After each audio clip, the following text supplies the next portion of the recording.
पानीपत में कोरोना महामारी के बढ़ते मामलों को देखकर उपायुक्त धर्मेंद्र सिंह ने स्थानीय मॉडल टाउन शांतिनगर, विराटनगर और 8 मरला एरिया का दौरा कर इन्हें वीरवार से माइक्रो कंटेनमेंट जोन के तहत सील कर दिया और इसके तहत यहां लॉकडाउन जैसी स्थिति का ऐलान कर दिया। उन्होंने कहा कि अनावश्यक वस्तुओं की दुकानें पूरी तरह से बंद रहेंगी और अनावश्यक रूप से आवाजाही करने पर भी पाबंदी रहेगी। उपायुक्त ने बताया कि जिले में करीबन 260 माइक्रो कंटेनमेंट जोन हैं, जिन पर विचार किया जा रहा है कि कहां से ज्यादा केस मिल रहे हैं। वायरस को फैलने से रोकने के लिए इन माइक्रो कंटेनमेंट जोन में बैरिकेडिंग कर सील कर दिया गया है और अनावश्यक रूप से होने वाली भीड़ को नियंत्रण करने के लिए सभी दुकानें बंद करवाई गई हैं। इन माइक्रो कंटेनमेंट जोन में केवल आवश्यक वस्तुओं से जुड़ी दुकानें ही खोलने की छूट रहेगी। उन्होंने बताया कि इन माइक्रो कंटेनमेंट जोन में दूध, दही, करियाना, दवाई, ढाबा, रेस्टोरेंट इत्यादि दुकानों को खोलने की छूट रहेगी। ये दुकानें केवल साढ़े 6 बजे तक खुलेंगी। इसके बाद इन्हें बंद कर दिया जाएगा। ढाबा, रेस्टोरेंट इत्यादि में बैठकर खाने की छूट नहीं रहेगी। यहाँ से खाना पैक करवा कर ही घर ले जाया जा सकता है। तो हमारे पास पहले से ही 260 के आसपास माइक्रो कंटेनमेंट जोन थे। माइक्रो मीन कि एक घर में ही 3-4 पेशेंट है तो उसको घर को ही माइक्रो कंटेनमेंट जोन है। लेकिन अभी जिस एरिया में ज़्यादा केसेस हैं उस एरिया में मैक्रो कंटेनमेंट जोन है। मैक्रो कंटेनमेंट जोन है उस पूरे एरिया को सील करना और उसके अंदर जो लॉकडाउन जैसी स्थिति होना, एसेंशियल सर्विसेज हैं, एसेंशियल उसको चलते रहना, बाकी नॉन एसेंशियल एक्टिविटीज़ हैं उनको बंद करना ताकि उसको वायरस को फैलने से कुछ रोका जा सके।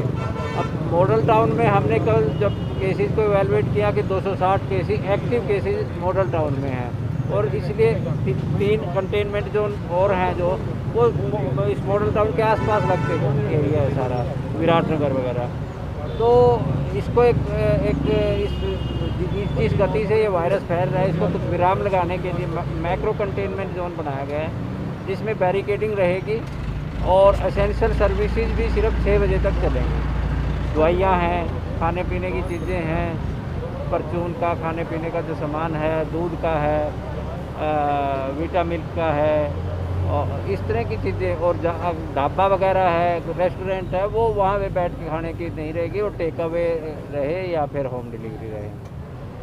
और अननेसेसरी मूवमेंट जो इस एरिया के अंदर वो बंद कर दी जाएगी। जो क्रॉस करने के लिए जो घरों में आते हैं सिर्फ वही अपने घरों में आएंगे।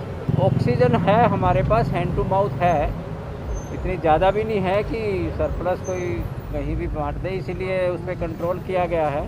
पहले फ्री मार्केट के भरोसे थी, डिस्ट्रीब्यूटर थे, डीलर थे, वो उनके सहारे चल रहा था। वो हॉस्पिटल भी लेते थे, उससे कोई भी प्राइवेट आदमी भी ले सकता था। लेकिन नंबर ऑफ़ केसेस बढ़े तो ऑक्सीजन की रिक्वायरमेंट भी बढ़ी और उसमें जब हर तरफ से डिमांड आने लग गई तो उस पर कंट्रोल किया गया। बाकायदा हमारे पास जो डिस्ट्रिक्ट की टोटल अलॉटमेंट है 5 मैट्रिक टन की है।